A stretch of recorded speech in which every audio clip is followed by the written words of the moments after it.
সকলকে জানাই আমার তরফ থেকে নববর্ষের শুভেচ্ছা ও ভালোবাসা। তো আজকে যেহেতু পয়লা বৈশাখ উপলক্ষে আমাদের বাড়িতে হচ্ছে আজকে স্পেশাল রান্নাবান্না। দেখো আমি সমস্ত রান্নাবান্না নিয়ে বসে পড়েছি, আর কি কি রান্না হয়েছে সেগুলো তোমাদের ঝটপট দেখাই।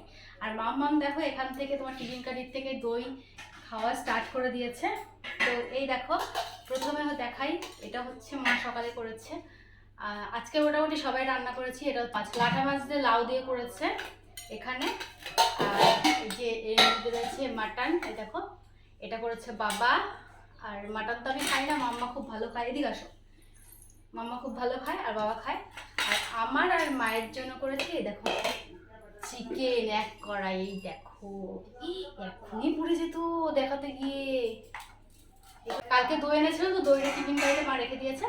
তো দইটাও আজকে স্পেশাল যেহেতু, তো দইটাও বের করা হয়েছে। দই সাথে মিষ্টি আর রয়েছে এই দেখো আমের চাটনি, এক্ষুনি মা করলো। তো আমরা আজকে সবাই মিলে রান্না করেছি এক একটা আইটেম। তো এখন জমিয়ে ভুরিভোজ করব।